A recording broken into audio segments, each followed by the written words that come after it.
Welcome to the Poetry of Justice show with Jackie Ray Phillips here on YikesRadio.com and AccelerateRadio.net. Here on the Poetry of Justice show, this is where social consciousness meets the arts.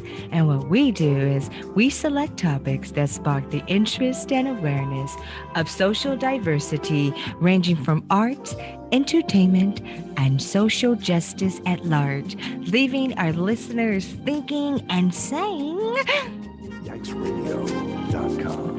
Thank you, Rashid. Those are the sultry sounds of my mentor, the Mr. Kevin Nash. Mr. Kevin Nash is the owner of this proprietorship here at Yikes Radio and Accelerated Radio. And I just love to take the time out to just wish him honor and respect because absolutely, Rashid. Were it not for Kevin and his brainchild and his dreams, it would be impossible for me to do what I so love it to do here on YikesRadio.com and AccelerateRadio.net. And as we continue on this embarkment, everybody, I just want to go ahead and give a very special shout out to some sponsorships, beginning with Miss Lori Ray Fisher, aka Lori G, as well as the benefactor here on the show. How are you tonight, Lori G? I'm doing great. How are you? I'm great, Sissy. Thank you so much. I always like to give a very special shout out to her. She is with Gingy Productions and Entertainment Company. Ladies and gentlemen, and I always want to go give a very special shout out to some of our new sponsorships of the show, and that is G Babies Catering LLC, ladies and gentlemen. I want you to check him out. Chef Mac. He has a great following on Instagram. So I know it's COVID going on, but he's still got some great ideas in terms of planning for just in-home meals and things that you still may want to have shipped to you. You know, you got Uber Eats, so you got G Baby's Treats. So check them out, ladies and gentlemen.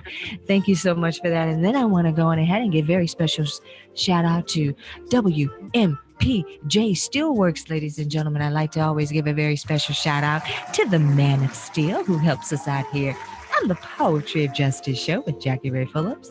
And then one of his most recent projects, I'd like to give a very special shout out and reminder to check out APS Muscle Cars, ladies and gentlemen. Again, that's APS Muscle Cars. That's over in Signal Hill, California. Some new projects that he has happening there, guys. So you want to check out Memo. That's MEMO with APSmusclecars.com.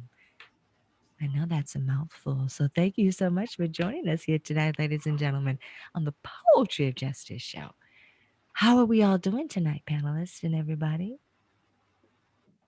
We are, at least I'm doing great. I am so doing well. Doing good. How about you? We have a humongous show tonight ready for everybody. We're going to be talking about racism, erasing racism. We're going to be talking about white privilege. We're going to be talking about Black Lives Matter. And so just a breadth and wealth of information.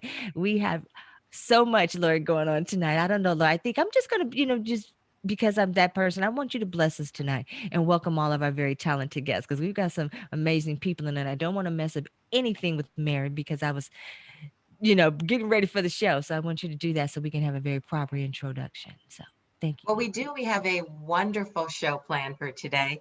As you say, we have two movie stars in our presence here.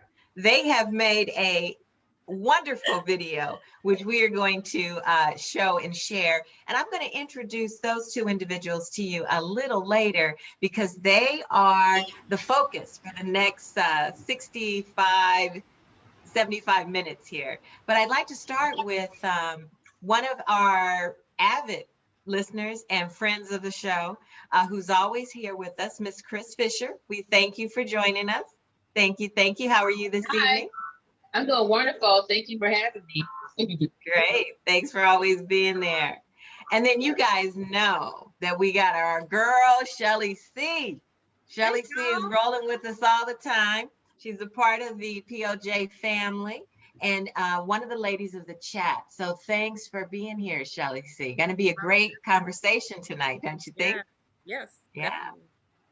And we are also honored and blessed to have the presence of my niece, who I'm so proud of, and fellow Trojan, and goddaughter. Look, so many titles there. And this is Jackie's baby girl, Miss Miko Phillips. Hello, She's everyone. joining us tonight. And Miko is a scholar when it comes to history, and particularly African American history. So we're here to have Miko share with us and keep us on path. And then we have Mr. Rashid. Let's not forget our engineer. Give it up to the engineer, right? He makes it all happen, makes everything happen for us here. Thank you, Rashid. And so now we have these two lovely ladies who are incredible and are forces of nature here that are with us. We have Miss Linda Kay tonight. Hello, Linda. Welcome. Hey, everybody. Yeah, and we also have Miss Mary Chung with us. Hello, Mary. Welcome. Hi, everyone. Thank you for having me on. Thank you. Now, Mary is coming to us all the way from China. Is that correct, Mary? Yes, I'm in Shanghai right now. Oh, my goodness. What time is it in Shanghai? I miss it right now. It is 10:06 a.m. right now. But the next Oh, day, wow. it's Sunday. The next I'm forward. Yes. Sunday. All right, guys. So we are broadcasting all the way in China. Go POJ show, right? Yeah. Absolutely. Right. And I just want to send a big welcome to everyone in our Zoom room. We have ASL interpreter Mona Jean here that says, hi, Linda and Mary. Ed says hello to everyone. Joe Weiss says, hi, everybody. Hi, Linda. Joe's glad to be here. We have Mr. Stevie Johnson with us, who's always hanging out with us, as well as Jackie Fisher, who's hanging out with us. We just got a live Zoom room going on, ready to take on this wonderful topic. So I think I'd like to start to kick it off with Linda. In our pre-show interview, you talked about a couple of things that motivate you, a couple of things that are important to you. And one of those things are women and the empowerment of women. And so I would just like to kick the show off with, we're approaching March, where we have our Women Awareness Month, right? The celebration of empowerment of women. Talk to us a little bit about that. Women and empowerment. Well, you know what? This world wouldn't exist without women. Number one, women are the heart, the breath, and the womb of this world. And the fact that women have been kept down for so many millions of years, I don't know, as long as we've been alive, we've been kept down and abused and strangled for the way that we think and we feel and be. That, do women create wars? Do women start wars? Absolutely not. Women are now starting to become more empowered than I've ever seen it. And the fact that we have a female VP, yes, right on. Things are a changing, women. We need to just take hold and stronghold, and we already are here. And I think that people in power now is really important. As much as I hate politics, that politics absolutely disgusts me beyond belief. I mean, if you're following anything that's happening in the news, and I'm sure everybody here is, it's like, it's sick. We have a fascist regime. And this has got to change. This has got to change, and I think it will. I'm hoping it will. I don't know. I'm trying to just live in the moment, like I always do. Because if I don't stay in the here and now, I'm gonna go crazy. Well, I'm really interested, and I want to hear every lady's opinion about empowerment. But I'm really interested, Mary, how are the concepts of women and empowerment discussed, embraced, or considered in Shanghai? Oh, wow. Here's the funny thing. I'm in this hotel room here, and because we're in China where everything is monitored, I really have to watch what I say because we've been warned that everything is recorded and monitored. So I do have a lot of opinions, but I'm not sure if I can share some of them. Seriously, I'm not kidding. Yeah, I know. Yeah, absolutely. Yeah, it's a little scary. I feel like it's trying to figure out how I can safely say things. I feel as if it's still kind of backwards here, where we're still viewed as the inferior of the species. And it's really sad.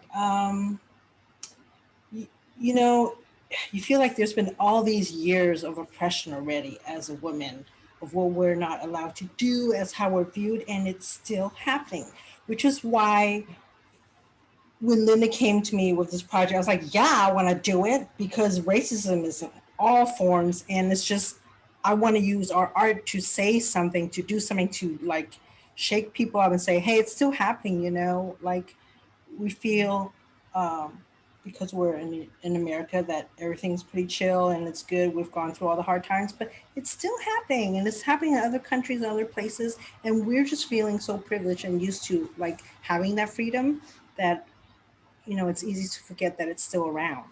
So, yeah. I don't know if that answers your question. We don't want you to get in trouble, Mary. So yeah. Yeah. It's funny because, I still act like I'm in my own room. And some days I'm running around. Like the other day, I cut my hair and I stripped off all my clothes to do it because I didn't want to get hair on me anywhere. And I was like, wait a minute, someone's probably watching me.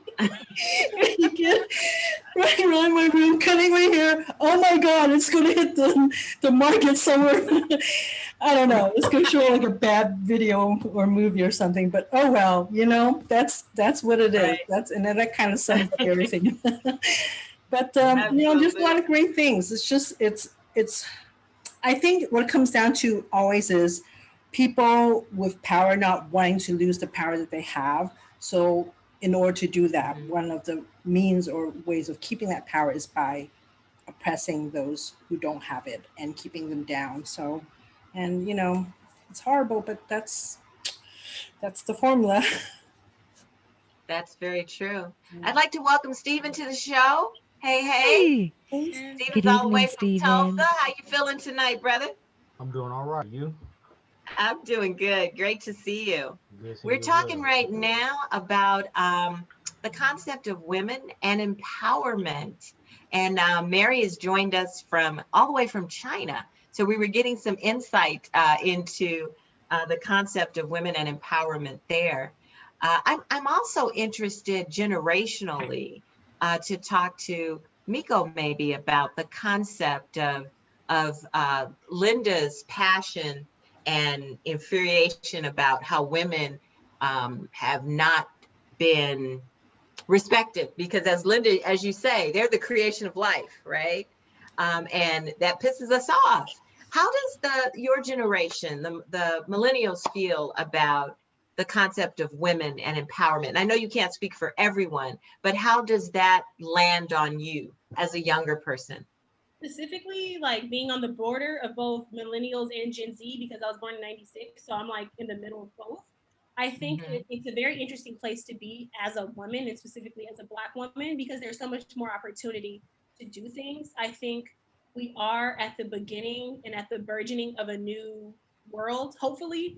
But I think as we continue to kind of break down barriers and like, break the glass ceiling, I think we will see more progress. I won't say that everything is 100% equal, because it's not, but I'll say I feel like millennials have and Gen Zers have been able to kind of make more noise. And the reason that is because of social media. We're able to campaign and get more information out prior, because of, other generations weren't able to do that. I think activists are able to get out what they can based off of the technology given to them at the time. And because we are able, to get our voices out a lot more information is given out. Like right now, I'm thinking about Britney Spears. I don't know if you guys have been understanding what's been going on. I've been watching that.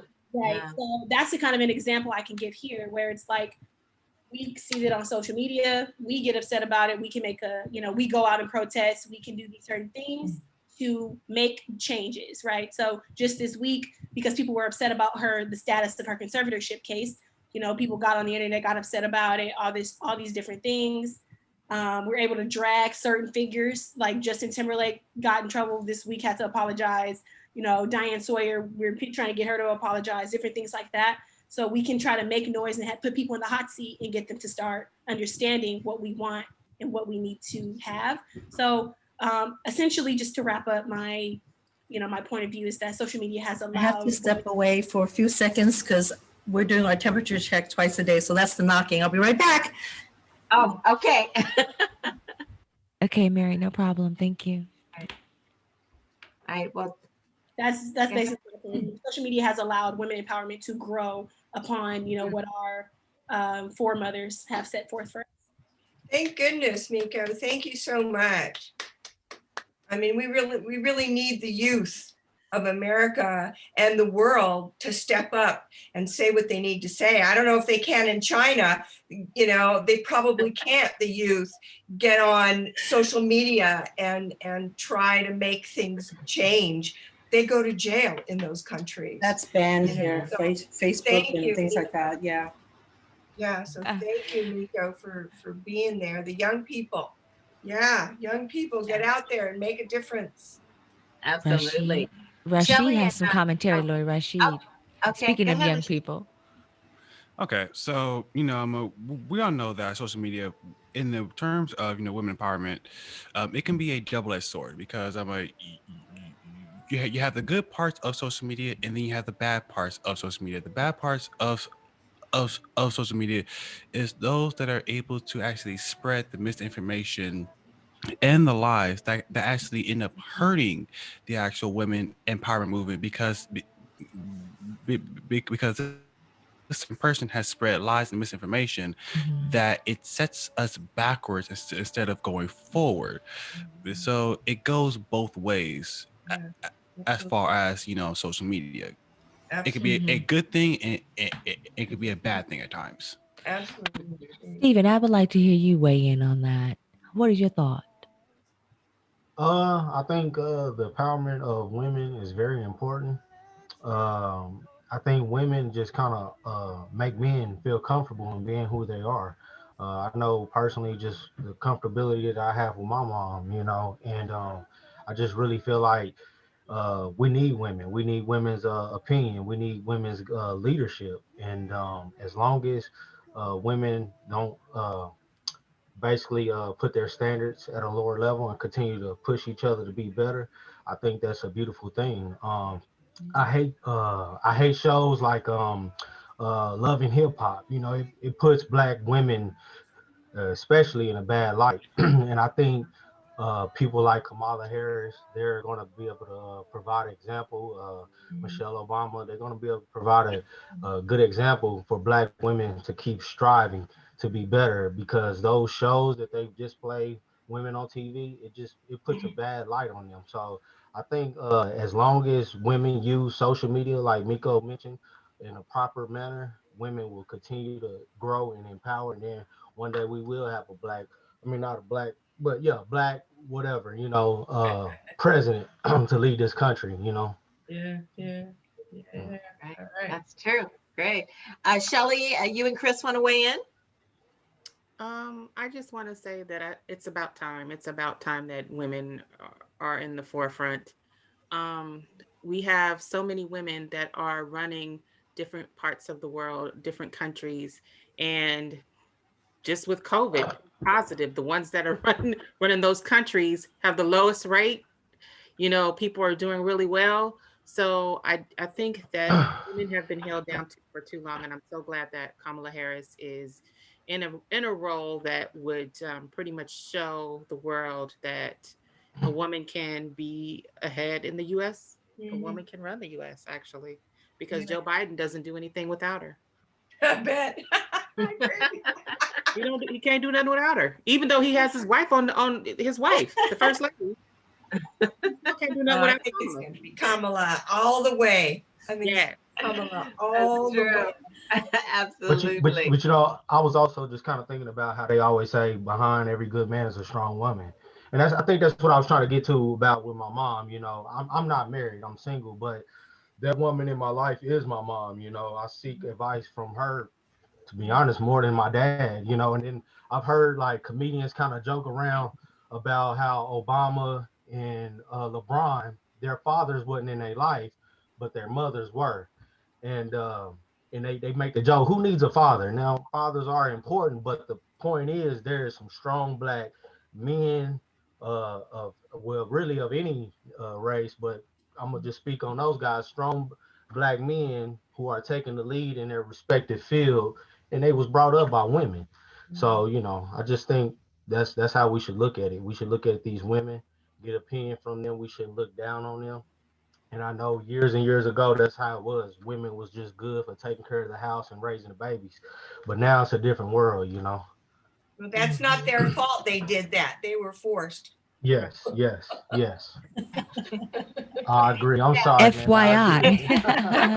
I agree, I don't think, you know, Freud's theory is based on Jewish women that he saw in therapy. His whole theoretical perspective was based on these women who were sexually repressed, right? You heard the word repression, right? Sexual repression, and the word repression, that's a Freudian term, right? So these women were so held back, you know, from the world. They had to wear clothes up to their throats. They couldn't even show their ankle. If they showed their ankle, they would get in trouble. So this was, you know, the early 1900s, you know, and so Show your ankles? yeah, you couldn't even show your ankles. That's terrible. So Yeah, that's still Middle Eastern customs as well. Like, right. yeah. Well, where are they at? You know, I mean, that's a whole nother conversation. But women have been held back for so long, and theories have been developed based on, you know, theorists doing research, right? And research continually changes. And so, you know, here we are now. We're finally here. How many years later? I don't know your feedback. Could you mute if you're not speaking, guys? Can you hear me? Yeah, I can hear you, Chris. Okay. Yeah. Well, as far as I think about women in empowerment, I can't speak for no other race, but as far as Black women are concerned, there is a lot of work. We have come, you know, we have come a long way, but you know, there still is a lot of work to be done. I look at, we're like this much come so far. You know, we haven't come like this far, but we've come like this far. Because even in my reading on women back in the 19th, 18th, the suppression and the stuff that was done to us is stuff that I had no clue about. I never was no historian. I never read about that. I hated school. I didn't know why I wanted to go to school even now, until I had like a revelation from the Holy Spirit to tell me, you know, well, you're not really going to school for because you have everything already in you. You already know everything, but you're going to school to learn about them because they know everything about you. So it changed my whole perception of, you know, empowerment. And it's not empowerment to be over someone, but to empower myself to be able to learn about myself, which, you know, you don't really know who you are until somebody actually tell you, hey, I mean, I know I'm of God. I am a God. I know that most all Black people are, but it's just when you don't know that because of the oppression, because of what they know about us, they want to keep you asleep. So to come out of that is still a long, right now, we still still a lot of work needs to be done. Speaking on like this new generation of Black women, at least, I feel as though information is something that me personally, I've just always been interested in Black history. That's something I've always taken seriously and always wanted to know, specifically Black women in history. We are like, I feel like we start almost every social revolution that's happened in America. We have been the backbone of that. We have been the people who start those specific things. Like Harriet Tubman, for an example. You know what I'm saying? Like the Combahee River Collective, where she's essentially leading people to freedom. She's fighting in the Civil War herself, things like that. Yes, those things weren't taught in school, but they weren't taught in school for a reason. And because they weren't taught in school, I felt the need, wow, this doesn't seem right. Why is my history not being told? I'm gonna go figure it out and find it. To a point where I dedicated my whole college career to figuring out what things about myself to take then to give to more people.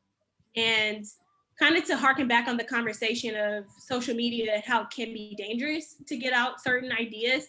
Of course, like that's just kind of a given about any sort of technology. There's a proper use and a misuse. But I think when you are properly, I guess, trained to analyze things and know how to look up what's correct and what's not, then you won't be swayed. And I think that's our biggest issue as a society. We do see things on social media, clickbait, and then we just, oh, it's true. It's not. We have all hopefully been trained to, I need to figure out the truth about this. We should all be analytical and critical in what we see. I agree. On any platform. So I think to just to say like, oh, some women are furthering the movement than others, right? It comes down to what do you know and what are you getting out there to do? What are you learning? What are you sharing out into the world, right? We can critique about the misfortunes of a society all day, but in order to progress it, we have to kind of diagnose the problem, right? And then figure out how we are going to treat that issue. And it makes me think about the idea of what Malcolm X said. You can stab the knife is in my back 9 inches. If you pull it out a couple inches, that's not progress.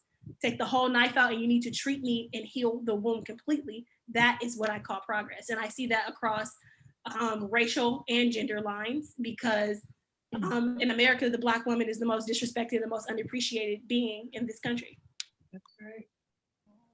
That's right. Well, guys, I think this becomes a real logical transition for us, right? To begin to view this wonderful piece called Erace-ism, right? So I think we're going to have a chance to view that as a body together. And then I'd like to have some discussion about it. There's so many nuances in this piece, so many dichotomies that we see. I think it's going to generate a great deal of conversation. So Rashid, can you gear up that video for us? I need to be able to share screen. I just made you be able to share. All right, One step ahead of you. All right, there we go. Let me see. Let me share computer sound. Awesome stuff. There we go. And 3, 2, 1. Here we go. Sexy moments. La la.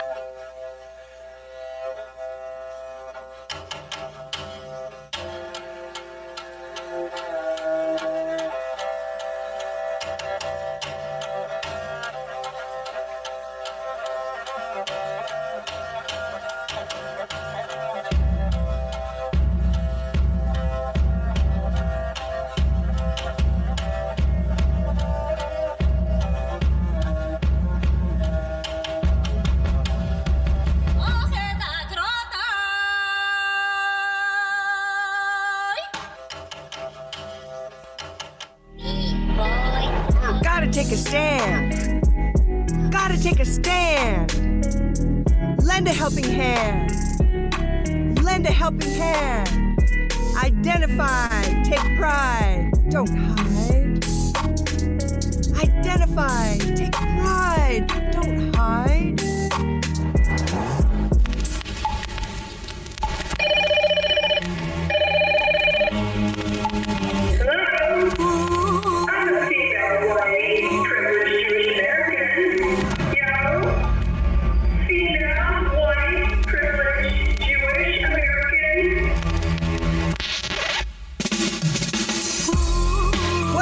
Is racist might. What right have they got? What right have they got to perpetuate history's white right? It's in their power to make a change. It's in their power to stake a claim into your future. Erace-ism. Erace-ism. There's no place-ism for your hate-ism, for all your claim God made-ism. Just erace-ism. Erace-ism. Erace-ism. I ain't no privileged white chick. I ain't no country hick.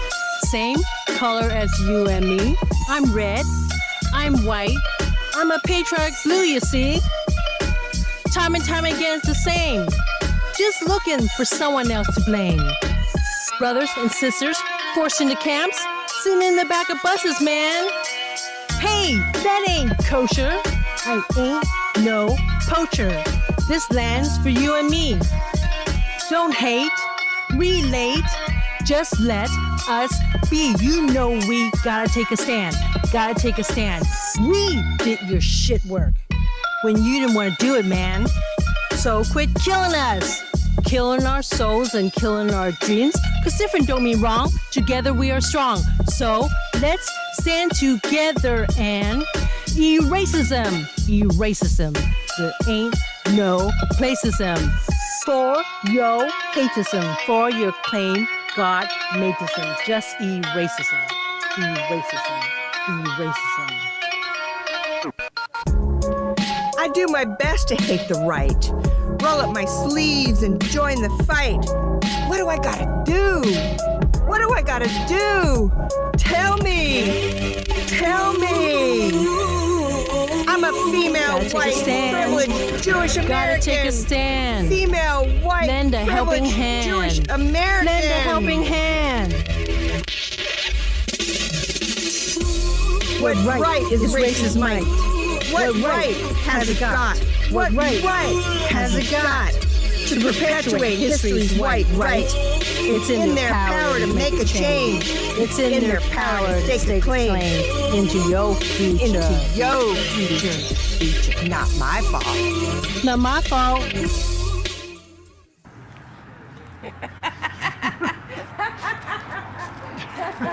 Got it?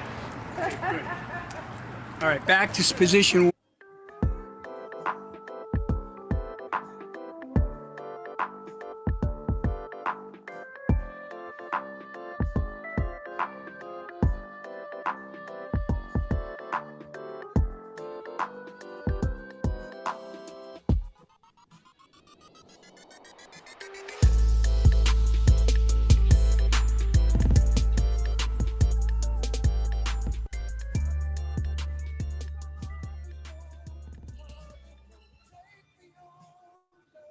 All right. Wonderful work. There we go. Erace-ism. So Linda, talk to me about the motivation. What inspired this? Well, what inspired this it started last year, I think around July, or when Black Lives Matter was really like hot in the forefront, and there was protests everywhere, and people were shouting out about racism, that we just had it, just sick and tired of being treated poorly. And, you know, racism has always been here. It's everywhere in this world. You know, people are judged by the color of their skin, period. People are treated, bad or good, by the color of their skin. And, you know, and that administration, that horrible administration that we had, just opened the floodgates to allow and enable people to behave so disgustingly horrible. And I was pissed. And I wanted to do something. I wanted to, like, you know, to put that energy somewhere. And I thought, well, what could I do? What could I do? And I'm gonna make a music video. I'm gonna make a rap music video.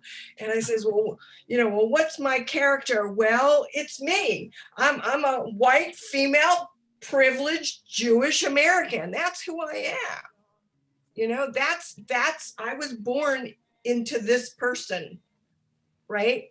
And I'm a good person. And I treat people well, and I've always been respectful of everybody, until they do something to me and then lose respect. And so, and I thought, I wonder if Mary would want to do this with me. This would be really fun. Mary's energy is phenomenal, and I told her about it, and she was on board within seconds, and she was off and running and said, yeah, we're going to do this. And she's the one who came up with the name, Erace-ism, and the spelling of everything. And it was just a great collaboration, and we made this happen. We did everything in this film. We did the writing, the acting. Mary put the music together. She did the editing for the first time. She learned how to do it. So it's a female DIY. There you go. I like Mary, that. how did it feel in terms of your engagement in this project? Why did you jump in to say yes right away? Well, first of all, the subject matter, and secondly, it's Linda Kay. I knew it was going to be a great exchange of energy, of collaboration, her ideas, my ideas, and just like hashing the whole social issues and how we can bring it to life. I'm not as eloquent as Linda with words, but visually that's where my strong point is. So that's where I brought it to the table with creating the images, the storyline. We worked on it and stuff, and just like fine tuning it we wanted something that wasn't like, it was a serious issue, but the way we were giving to people, it was easier pill to swallow because we were making fun of the whole thing too. And we were just like playing stereotypes and making it campy, and like, we wanted to appeal to as many people and make an impact by riding the line of not totally offending people right off the bat, because originally there were some images I wanted to use that were really harsh, and I'm kind of glad that I didn't. But as we're going through just like footage and stuff, I mean, there's a lot of horrific things, and I was like, God, do I want to put this note because it's going to offend a lot of people, like the hanging tree and things like that. Oh my God, that would have been, just over the line. And we have been over the line historically, everybody, Americans and people, but it's people will turn a blind eye and not even listen to your message if you don't kind of give it to them in a way that is digestible for them. So I feel like that our end product came out really well, and we were able to get the message that we wanted to across. And it was a great learning experience on a lot of levels, but it was wonderful because there's nothing I love more than being able to say something and do something and to make a difference. And, we all have one life to live only. How do you want to live it? Do you want to be sorry that you didn't do whatever you could to make a difference? That you're not sorry that or happy of how you lived your life? Were you proud of it? So that's how I speak through my art. So You guys did a good job. Excellent. And I think you were right. You did just enough to not take away from your message and what you were saying. And you're right. Sometimes people pay more attention to the background or the pictures. And I think you guys did an excellent job. And Linda, Beverly Hills, I see you. Beverly Hills. I kicked down in there too, but not before we got on French Media. It was so funny. Beverly Hills is where Linda was. I got the message. Yeah, and please don't watch it in the real lifetime because it was lagging. I don't know what it is about when you stream stuff through Zoom, it lags and you don't get the full wonderful that's effect. But even WebEx, a lot of things when you stream it, it just kind of slows. But yes, I've got it. The message was loud and clear, and what you were saying, we could pay more attention to what you were saying because there weren't those graphic pictures. So excellent choice. Excellent choice. Just so, this is my agree. second time watching this, and I have lots of questions, but I don't want to take up the whole time. I'm really interested for those on the panel that saw this the first time. How did it land on you? What stood out for you in the video, or what did you have questions about? I think what stood out for me is, I think a lot of times what's good is that when people validate how you're feeling, and I think, and by Linda saying privilege and showing her even the symbolism of the background and how she was dressed, just recognizing, we're not saying that that you should feel the same way that we do, but you should at least recognize that there's something wrong. And I like the message that I understand the position I have versus the position that you have. And it's wrong. There's something wrong with this picture. So let me explain it to you that I understand, that I see you. That's the message that I got. I understood. Right, I know. I think what struck me most about the piece is the idea that you are, kind of sharing your place and how you feel about, the movement, as well as Mary. I really liked how you are basically sponsoring allyship here and saying, yes, I have privilege. You're owning yourself while being able to assess others and what they do and saying, I denounce that. That's not for me. However, I'm an ally here. And I'm able to understand where I stand in this world. And then for Mary, with your visuals, I thought it was great. The idea of saying that I like the quote, I'm gonna misquote you, sorry, where we do all your work and then you treat us like crap. Loved that part. Yeah. Ooh, that landed on me, definitely. Felt it 100%, there's so many, and the images you use, like the Chinese Exclusion Act, those different things popped in my mind. And I'm like, yeah, being a Black person with the legacy of slavery, for my Latinx brothers and sisters, the idea of, a Bracero program where you make people come over here to do this work. And then once we're here, you say it's a better opportunity and all these different things, and then it's not. So where do we stand? Why are we here? What do you want us to do? And I thought that the entire piece was very powerful. And I'm glad that you all are able to get your voice out through art.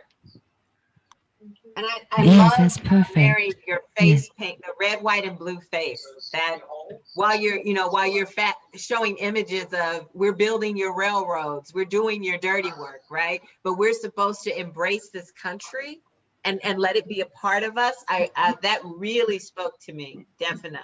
Yeah, because everyone that's here, all the immigrants, everyone, we're all basically Americans. We're the same color, red, white, and blue. But people don't see that. They treat you as like a leper. If you're Black or something, you're still an American. You should still have all the same rights and be treated the same way with respect. And it's just, like I said, visuals, sometimes that's how I try to get my message across. That That's a great way to get it across. Yeah, it was very interesting. The first word popped out was privilege, because I'm not a critique or nothing like that, but that did pop out to me where, yeah, okay, they do, majority white people have privilege. Not white per se, white, but white skinned people. And then with Mary and all the women, or they're holding their hands up like this, and they're, I thought that was, pretty profound as far as, your country and group is concerned. But I did feel that, it's just my own opinion, that something was missing, because I couldn't identify with that because it wasn't really me. I understand race and erase the ism. That take the ism off of race, because it's still a race, and until I can, this is just me getting into this and just growing up and seeing and hearing everybody else's opinion and, you know, what they see as what they feel is wrong. And me just getting into history, knowing what I was taught in school was nothing like what I know now. Exactly. So just looking at it, you know, it's totally, my thinking is totally different. Like, what? You know, but I thought it was it was good, you know, for people that look like you. But for me, I didn't look at it as, oh, okay. I didn't look at it like that. Right. Right. Stephen, I see Thank you you, nodding. Chris. I'm sorry. Who was that, I said, Lori? I see Stephen nodding. You want to jump in here? Yeah, I definitely agree with what Chris was saying. But I will say I like that Linda recognized that she do have privilege. I think most white people, they don't want to accept that they have privilege. They like to try to ignore that because it makes them feel like they are with the oppression, you know, of white privilege. But it's true, like white people do need to recognize that. And then I do like what Mary said in her quote that Miko brought out. But overall, I loved it because that's art. And the way you guys responded, you know, that shows that you guys were very passionate. And sometimes you can take your passion and use it the wrong way. But the fact that you guys made a video to try to express from your point of view how you feel, that was beautiful because I think we all need to put our energy into positive and teach through our art. And that was art. And I know personally with me, when I get angry with what goes on with racism, I write about it. You know, I wrote a poem that was called Will I Die Today, you know, and it was based around the Breonna Taylor and the George Floyd. So I'll give you guys much love and kudos for expressing yourselves Yeah. open and honestly, you know, and I could tell you guys' heart was in the right place when you guys did that. Loved Thank it. you. Thank you, Steve. Love the props too, Mary. Your props, your hat, and your outfit was spot on. I was like, she looks so cute. She did. You look very, very nice, Mary. Thank you guys so much. Lori, geez, this is an exciting show or what? It is. It is definitely. I now it's my turn, right? I talk all the time, so I apologize for that. But Linda and I talked previously about this concept, which I think, Linda, correct me if I'm wrong, what you're really trying to drive home is a discussion about privilege, right? And particularly white privilege. And I would like the panel to just spend a little bit of time talking about what that means to them when they hear this. And the reason I'm so very curious is that for years, I taught a course on cultural diversity, and a segment, a unit in my class was about white privilege. And it would get so heated that I would have white students go to the dean's office. I was a faculty member, going to the dean's office, complaining about my class, even as radical as dropping out of the course, because they did not want to have this conversation about white privilege. And I think Erace-ism talks about the haves and the have-nots, right? Right. Mary is representing a place that has not. And Linda's representing a place that truly has. So I'm really interested to know, when you hear the word white privilege, what that means to you. Is that for everybody, or are you speaking to It's for everybody, whoever wants to jump in. I'd like a very dynamic discussion. I know what it means for me and what I hear, but I think how we begin to erase racism is we begin to have conversation and talk across races, right? I just recently, at where I work, I was just recently put on the inclusion and diversity team. And one of our conversations was about privilege, and I led that conversation. And I did put out some questions out there that I wanted my team, there's 14 of us, that I wanted my team to answer. So I gave them time to think about it over the weekend. And we have our meetings on Mondays. And what was so upsetting to me is because no one was speaking, no one would say anything, I started calling on people. And I got a complaint that I didn't feel comfortable that she called on me. And I said, what a privileged thing to say. because I don't get to say, I don't want to talk and somebody called on me. I don't get to say that. Whenever I have to have a talk about privilege or feeling uncomfortable or being mistreated or being treated differently because of the color of my skin, I don't get to say, I don't want to have this conversation. I don't feel that you should have called on me. I don't get to say that.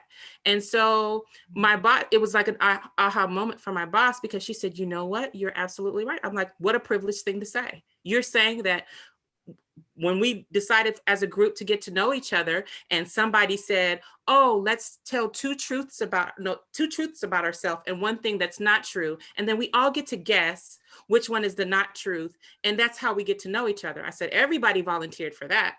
But the moment I bring up a couple of conversations about privilege and how you feel about it, and how do you think Dr. King would feel about what's happening today? What do you think he would like? And what do you think he wouldn't like? Do you think we've come a long way? And no one would speak up. So I said, okay, I gave you the questions. I gave you the pre-work last week. So I'm just going to start calling on people because everybody wants to be quiet. And when I did that, people actually got upset. I was like, I cannot believe that. And then when my boss brought it up to me, she said, you know, there were some people uncomfortable. And I said, what a privileged thing to say. And I think I'm going to hint on what you're saying and piggyback off of that. The idea of uncomfortability is what the burgeoning of growth is. Anytime in life when you feel comfortable, that's kind of like a place where you want to start assessing, how can I change to do more? So the idea of being a white person is you are comfortable, you do have privilege. If I have everything I want in society and I have access to get it, I may not have it right now, but I can get it because I have the certain skin tone I need to get it. Why would I try to put myself in their shoes, why would I try to ruin that for myself? And that's kind of where they are. It's like, why would I have all this power, why am I going to give away my power to level the playing field? And that's the problem with, I think, capitalism, period. Because the way that capitalism works is race is a huge distractor that keeps us from the idea of money and wealth. And there is a lot of white people who do not have money in our society. However, the idea of race keeps them close to the concept of I'm better, I'm superior. And that's the way that keeps this country going. And in my collegiate experience, as well as being a teacher, I went through the program Teach for America, and I've met a lot of white privileged teachers who want to come into the classroom with brown and black kids and not want to check themselves out the door. That's what I call it. You're checking your privilege out the door. You come here and you say what I am. This is how I grew up. This is me. This is my experience. This is what I want to do. I'm informed now.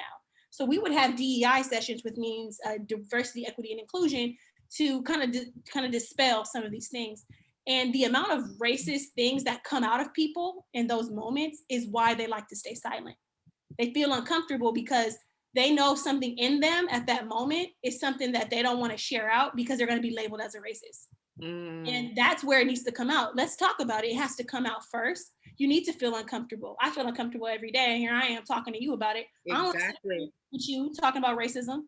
That was exactly my point. I'm trying to help you out. In fact, I'm doing you a favor. So I'm always been that person, like I'm outspoken and I'm going to chat with you about it. I used to make people cry in those sessions, and I enjoy doing it because you need to grow, because I'm here and you need to come where I am at. And that's the only way we're going to have it. And I watched Judas and the Black Messiah last night, and Fred Hampton's like, power to the people. Without any revolution, it needs people. How do I destigmatize your way of living your life without talking to you? The first thing is the conversation. And it comes from all walks of life, thinking about a rainbow coalition sort of idea. How can I take what you think and what is normal to you every day that you grew up in your household? And how do I change your mind about what's not the case? How do I share my experience with you and you share your experiences with me?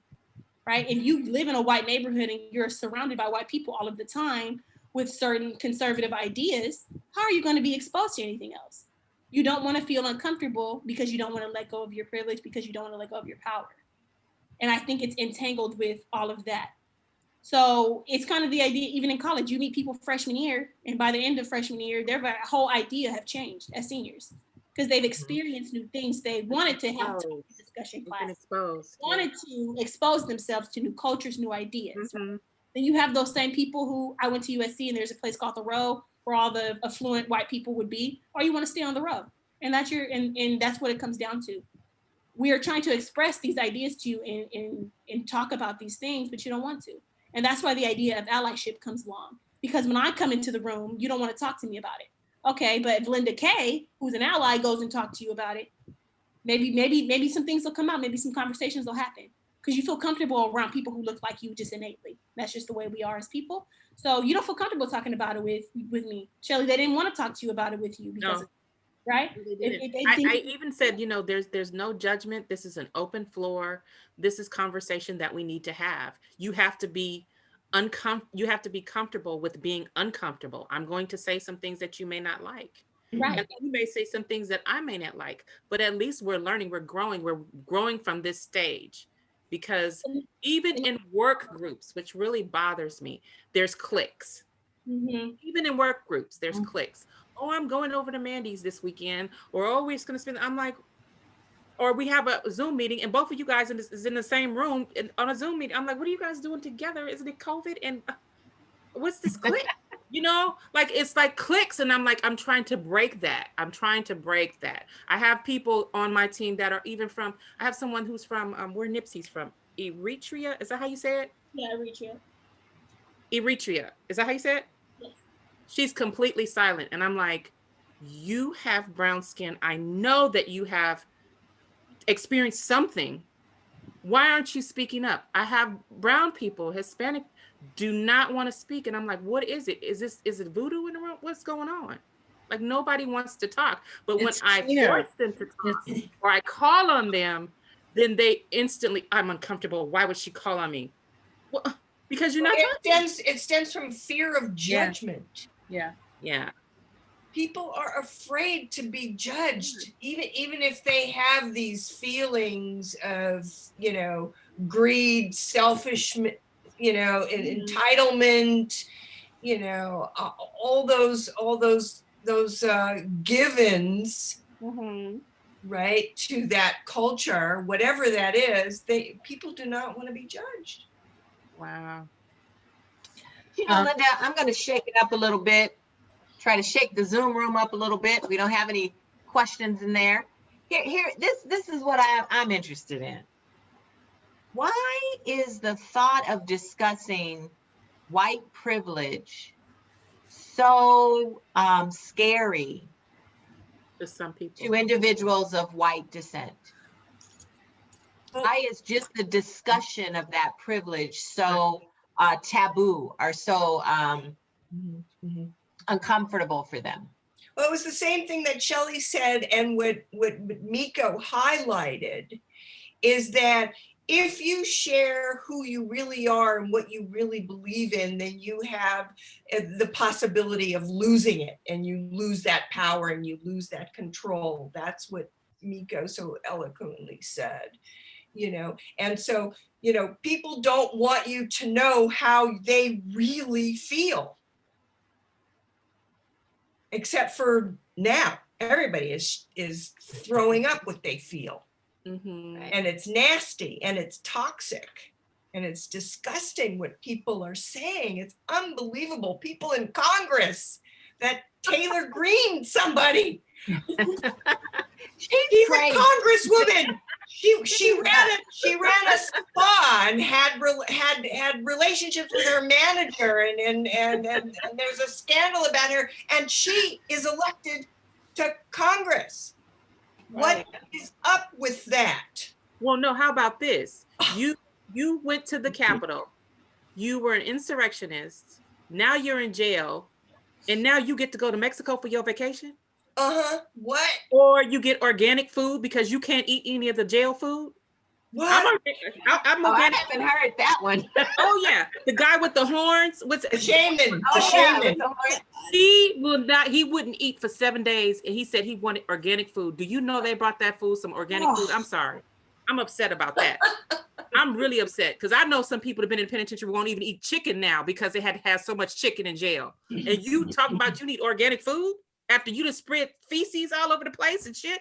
Oh my God, I'm sorry, I'm upset, you guys. But see, that right there is the place of privilege, right? Exactly. Yes. I mean, that is the privilege. And that's the part that intellectually, Miko brought up a very good thing that that I want to add on. is that it doesn't matter if you are Jojo Rockefeller and you've got billions of dollars, or you're Jojo homeless and you are out on the curb with a sign, right? You exist in a place of privilege. And I don't think we can move past that until we begin to say that white privilege, for me, doesn't equate to financial or socioeconomic status. It equates to how the world sees you, right? Yes. The mere fact that you would even, I mean, there was this great show I used to watch called Cops. Anybody else used to watch Cops? No. Yes. Wow, Cops, I watched. On You Fox. ever did see watch how Cops. Black people get arrested on Cops versus white people? Well, It was incredible because white people are F you. Why are you doing this to me? Give me your badge number. I'm gonna do this. F you, F you, F you. Black people, we just like this. Okay, don't shoot me. Okay, I'm not talking. I'm not saying anything. But just the mere fact that they question that officer that way is privilege, right, Stephen? You know, I was getting ready to kind of mention that, you know, when I think of white privilege, I think of two Americas, you know. I think of Dylan Roof, you know, how he can go shoot up a church and go get, he gets Burger King before he goes to jail, you know. But then I think of Right. Eric Garner and I think of George Floyd, they like, I can't breathe, you know, and they're executed on Like camera. animals. But Dylan Roof gets a burger and a fry, you know, and Kyle Rittenhouse got water. Kyle, the little teenager that shot the people and walked right past the police with the long ass rifle, longer than his body. Oh yeah, They sat him down and gave him hey, water. I killed 2 people. And they like, oh man, go back home. But No, they didn't get- I mean, they later convicted him. If I They strap later a did, rifle on, if I do that, I'm not even going home. I'm not even going to jail. I am being executed. You know, and Right. it's very frustrating. You know, I was watching American Skin last weekend. And he said, "Why are we great the movie. only people Yes. that have to do everything peacefully?" You know, and things are just handled different. You know, the Capitol situation. Black folks is not getting in the Capitol. No, it's not happening. It would have been a bloodbath. Right. Yeah. Absolutely. Right, because white people, they have the privilege to literally go into the Capitol, have destruction, almost try to assassinate 2 individuals that are in the Capitol itself, and then basically get a slap on the wrist, which the criminal offenses that they have carried out would have easily been, 15 to 20 years in prison, especially for, breaking into a federal building. And that's a part of white privilege. There's the other white privilege where I have to have my head on a swivel whenever I hear sirens, thinking, wait a minute, this might be my last day coming back home. There's the privilege of, not having to distinguish between fireworks and gunshots. Yes. There's that privilege. Like, there's just so much just privilege that can be handed out on a regular basis, where if I was to go in a store in Beverly Hills looking the way that I look right now, they would probably perceive me as a threat. They would probably perceive me as a thief, as a burglar. Just like that one individual who was a burglar that happened in New York City, where the store owner actually, shot him, chased him down, and then unloaded his clip into the individual. That is ridiculous. Now, that was an excessive amount of force for a white store owner to put into a black man. Yes, the black man was the criminal in the situation, but there's a such thing as excessive force. But then he's not, overkill. But he is not facing any criminal charges at all. Right, and the reason for those things is I see whiteness as social currency. And the reason I say currency is because you're able to do certain things and get certain places based off of your whiteness. And the reason for that is it's just historical. We know that from the beginning of this country, starting from partis sequitur ventrum, which was a Virginian law when we first started in the 15th century, that really discussed the idea that if you're Black, and any Black woman who produces a Black person is considered inferior. The reason for this goes back to Bacon's Rebellion, the first rebellion with slaves, Native Americans, and white indentured servants. The idea of racial collectivism is a huge threat to the idea of this country, the idea of capitalism, from the very beginnings of it all. That's the reason why it is like this. Just today, with Trump being acquitted, you can do whatever you want if you are a white person. You have that sort of social currency. They're going to keep it that way because they want to keep certain people in power to be able to do certain things. It's literally hypocritical. It makes zero sense. And the only way that I feel like you can fight this is you get those people who have that currency to talk to the others with that currency about saying, how can we change this? How does this work? This idea, like when we see another Black person down the street, we like, oh, what's up? Like, okay, I'm gonna take care of you. Work with somebody who's Black and all white, I'm gonna take care of you, you're my person, right? They have that same collectivism among themselves. Oh, okay. You did you're an insurrectionist, you jump into the Capitol. That's fine, I'm gonna take care of it. Yeah, I'm gonna get you the organic food.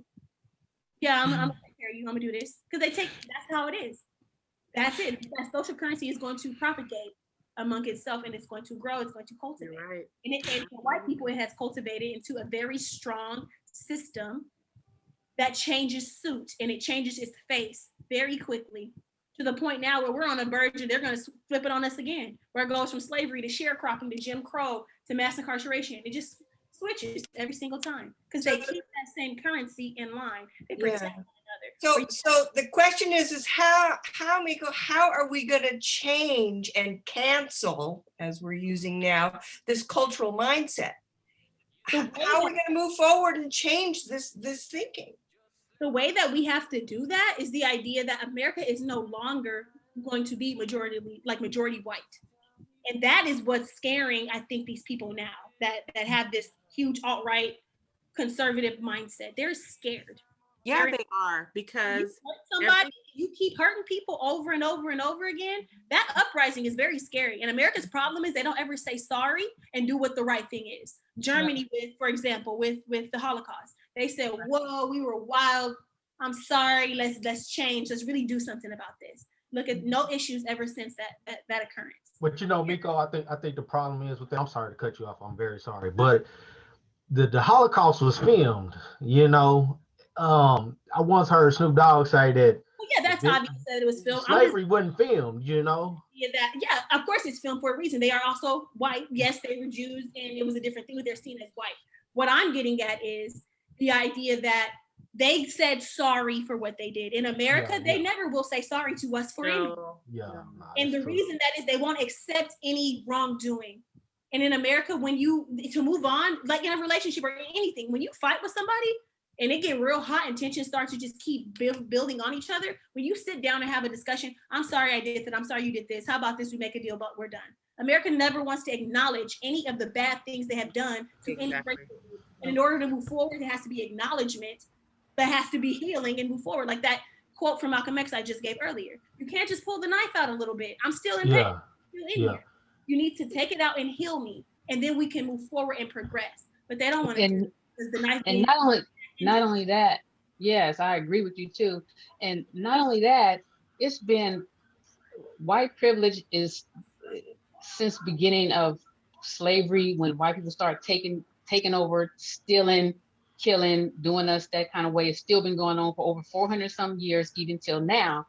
But for them to say I'm sorry is not even enough, because when they started, I didn't even know this, but when I started reading and finding out 3/5 of a person, they call Blacks 3/5 of a person. We're not even a person, and we're like on the bottom.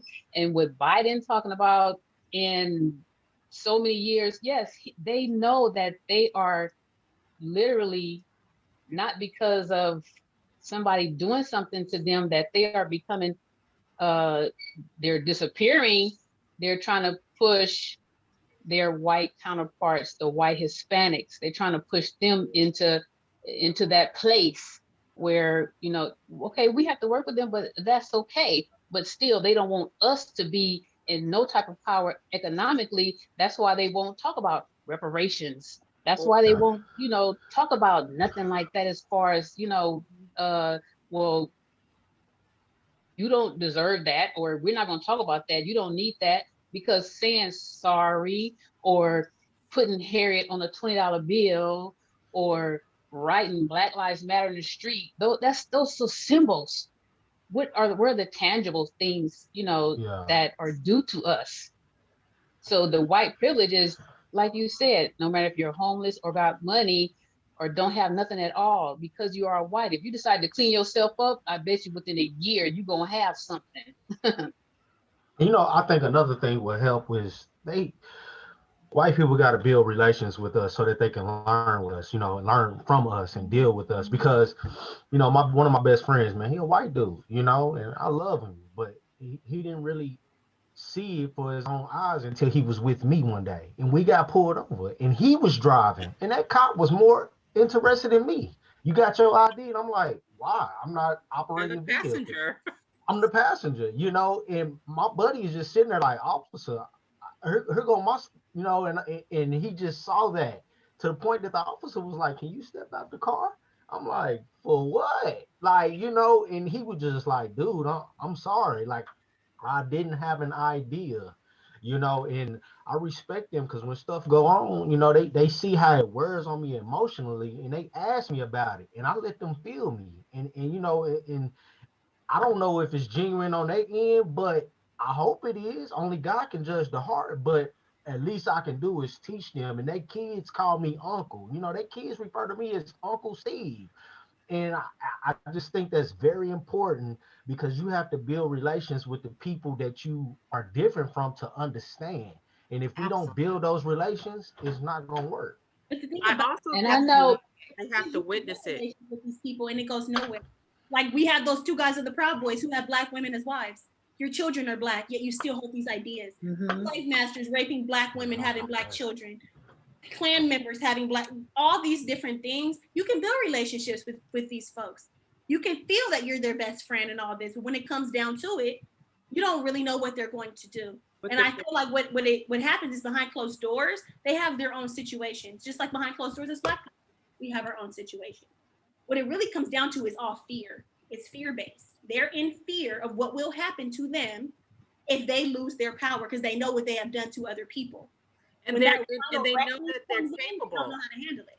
And they know that they're capable of losing power, because if you look at it, the only reason, again, in 2016 that Donald Trump won was because of the Electoral College. If you look at the popular vote, the Republicans would never win. They would never win, because the majority is beginning to be, I mean, there is even a picture on Geographic magazine. Pretty much everybody's going to be mixed in some type of way. There's not going to be any type of purity. And so I think there's a fear, and it's fear of losing that power. So just to lie, to cheat, to steal, to treat people like crap is the only way that you can keep your power. Then God bless you, because I know when you get ready to go, you ain't going to heaven. So Mary, I'm really interested, Mary, in your perspective. We've been kind of talking about a black-white dichotomy here, but I'm interested in your view. Well, there's a couple of things I want to say, and the first thing is the only hope we have of securing a better future for everyone, and like Linda said, we're changing the mindset, is educating and communication and using whatever we have within ourselves, social media, whatever, to educate people and to change the whole mindset of the way people think, because it blows me away. I mean, talking about privilege and all these things that are happening and stuff, the first time I realized that I had some measure of privilege was a friend of mine, Bill Smith, he's a black guy, and we had worked on a job in Beverly Hills. And we left when it was done. And then he forgot something back there. And he's like, oh God, I gotta go back there. I was like, okay, so go get it. He goes, no, I can't drive into Beverly Hills by myself because I don't get stopped or arrested. I'm like, what? What are you talking about? And that was, I remember that was like the first time I thought, what the hell? Like, does that even happen? That would never happen to me, you know? And it's weird because you take that for granted. But you know, there's so many levels of wrong, and it comes down to, okay, so why is that cop even thinking like that? Why are they even trained like that? Why do they teach them that? I don't know. It's education. Somehow we need to retrain people to think that, you know, you can't just like judge by a book and think, oh, he's Black, he's going to be like trouble or something or whatever. I mean, it's you know, there's so much wrong, and it all starts with like, we need to educate people. We need to, like, you know, that's how we turn it around. That's whoever's like training these people. I have no idea. One of the clips I was looking at too, using in our videos, was I found this one footage of this cop. It was recorded who had pulled over this driver and was talking to him. And the driver, she was like really nervous and stuff. She goes, "Are you going to arrest him? Are you going to hurt me or whatever? Are you going to shoot me?" And the cop said, "Why would I do that?" He says, "You're white. Why you think like we shoot a white person or whatever?" He goes, "You have nothing to fear. You're not Black, so why are you worried?" And I was like, what the fuck, you know? And it's just, it blows me away that like, this is the norm. And why are they thinking like this? I mean, what, like. It's Mary, it's fear. I'm going to tell you, because I had a relationship with a police officer, and I have some people, I was even married to someone who had police officers in their family. And one of the things, it's fear. When you are policing an area that you have not been a product of, you respond in fear. Even if you are trained, even if they train you to the T on how to react to people of different color, you are going to revert back to your fear. If you are in fear, you're going to revert back to pulling that gun, no matter how much training you've had, because you have this fear of that person. If you're a product of the place that you are policing, you have a better way of judging your people and surviving. I've seen it many times where somebody would say, like, for example, the gentleman that was shot at the Burger King by the police officer, where he took the taser gun. The thing went off twice. It no longer works, but you still shot him in the back. I've heard police officers who are from less privileged neighborhoods and who policed less privileged neighborhoods said, all I would have did was just tackle that fool. Why would they shoot him in the back? We would have got him in less than 2 seconds. But because of the fear, and he overpowered you, and he got the taser gun from you, you were scared to death. So the only thing that you knew to do was to pull your gun and shoot. So a lot of times the problem is the police officers that are policing these areas are not of that area. They're not of that. They're not a product of that. For example, a police officer that was raised in Compton should be a police officer in Compton. He should not be anywhere else.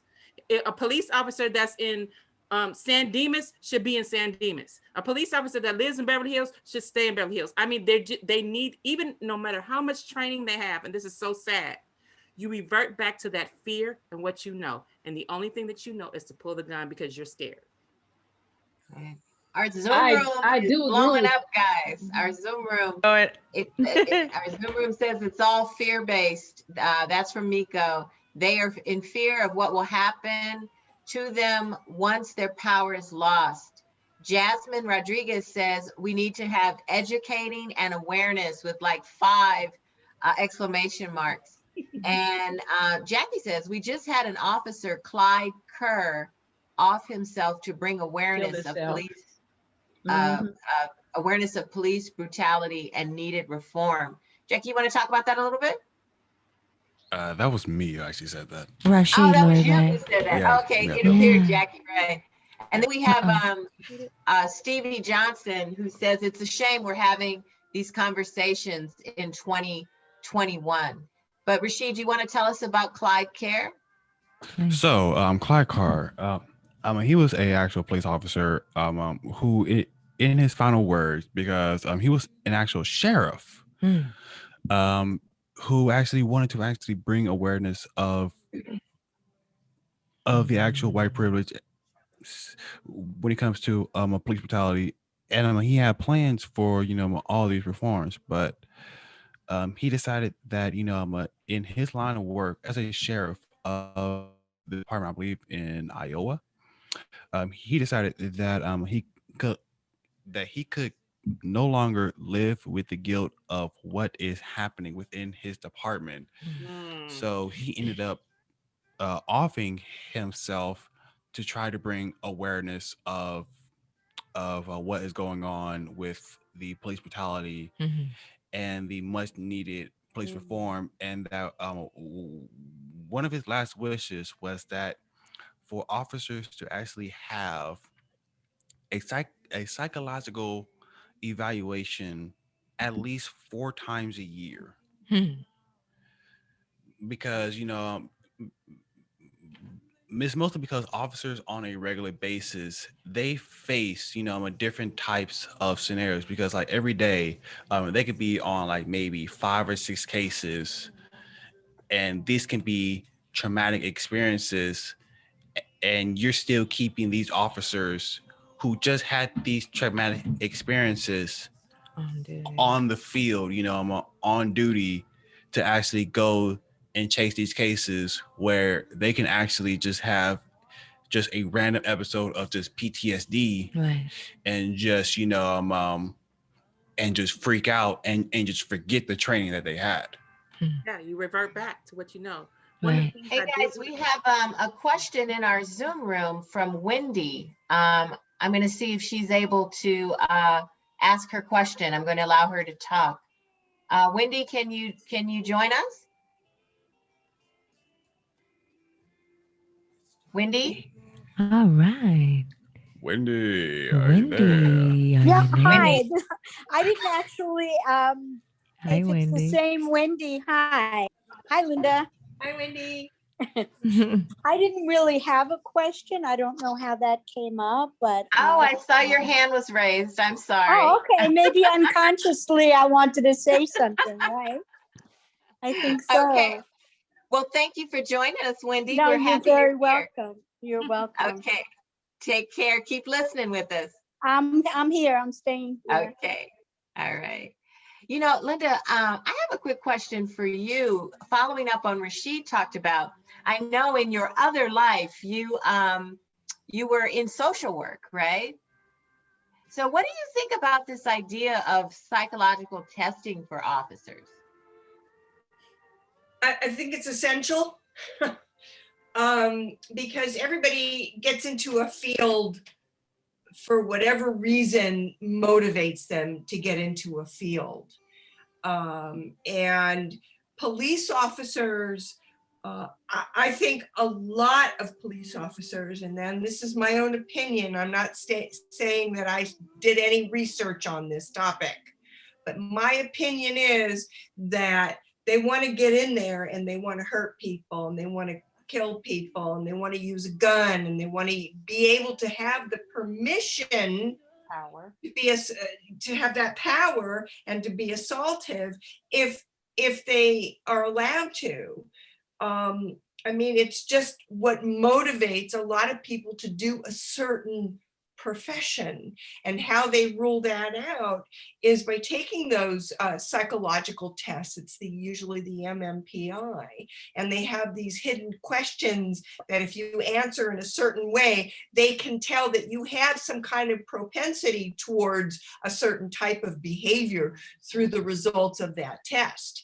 And I think over time, people do change and people do have experiences, and maybe somebody gets into the profession of wanting to carry a gun and be macho and be fearful or have that power behind them, but then they get into the position and then they change because they start to see things differently, maybe. And so then that MMPI, that psychological test, will show differences maybe later on. But, I mean, it's like pedophiles, they want to put themselves in positions where they're going to be near children. And so they take jobs as teachers, they take jobs as priests, so they can be near children, because that's why they do that. And would they admit that? Never in a million years. Take responsibility for that thought. And it's the same with police officers. They're not going to tell you, the reason why you don't want to be a police officer is because I want to have the permission, to put people in handcuffs and take them down and be assaultive. So, I mean, that's a whole big discussion in and of itself. It is, Linda. And another thing that I would like to add as far as police officers, there's a difference in the way that Black police officers are treated versus white police officers as well. There are some Black police officers that are afraid to even be like, I don't want you as my partner because I don't even think you would cover me. There are some Black police officers that are afraid to react to a situation because they know their punishment is going to be different than the white police officer. For example, when the Black police officer in New York, who is still in jail today for shooting a white woman in the dark, blind dark, he is still in jail today. And so not only are they afraid to uphold the law, but they're afraid that they're going to be treated differently and on how they react to certain situations. And that's the scary part too, because we want police officers on the police force to be just like we want in Congress, we want people to be of all races because but Black police officers fear that. And that's my other fear too, is that we're not going to have people on the force that look like us, women included, men, Asian, Hispanic, Black. But the fear is I'm not going to be treated the same as if I go over here and whip this man's ass because he beat his wife or whatever the case may be. I don't know. I'm just giving you an example that even on the force as a police officer, you're not treated the same. And there are some people you don't even trust. I've had police officers say, I'd rather ride alone than ride with a white counterpart because I don't even think he's going to have my back. That's crazy. That's intense, Shelley. That's sad. That's very sad. There's a lot of white supremacists in the police department. I agree with you with that. And it's another thing that I really didn't know as far as police is concerned. I've been reading Dr. Claude Anderson books, and he talks about racism and he talks about the police, and when I listen to Black media, they talk about these type of things, that the reason why they act like that is because they are coming from a place of policing started back in slavery. It's just stemming from there till now. No matter if there is Blacks that work in that department, it's still coming from a place of slavery. And when I heard that and read that, and I'm like what? I had no clue. They had to police the slaves, and so it's just now. That's just how it is now. It's still stemming from slavery, and it's just a hot mess. So when they revert, like you said, they can't help it because it's embedded in their soul. It's who they are. I read something in school that when something happened through your ancestry, through your line, if something happened to you, to your ancestors back then, it's coming down the line. Because look at us now, how we are still dealing with oppression, dealing with being treated wrong. Like you said, talking about this in 2021, except now it's just being sought out. MAGA, Make America Great Again. When I heard that, the only time America was great, the only time I heard about America was great was when it was slaves, because white people was making money, even Indians was making money. The stuff that I hear that was happening to us is unbelievable. So the stuff that's going on now, I look at it like I'm not even moved, because I know the decisions that I'm making and what I am doing as far as me trying to, learn, grow, know, and get. This is a whole nother level.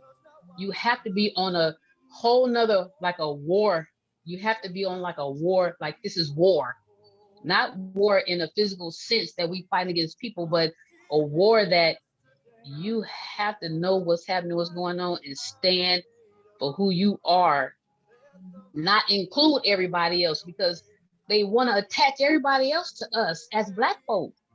They want to attach everybody else to us, like inclusion.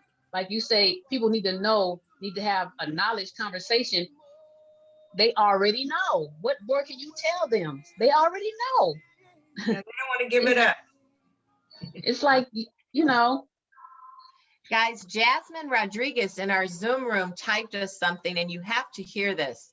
Jasmine says, I am a Hispanic woman. Last week, a white supremacist male with a swastika tattoo verbally attacked me as I was walking.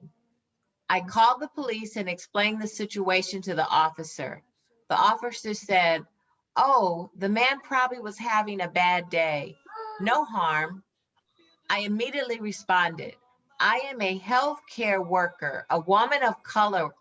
Anyone who has a tattoo with a swastika verbally attacks me because of my color is not having a bad day.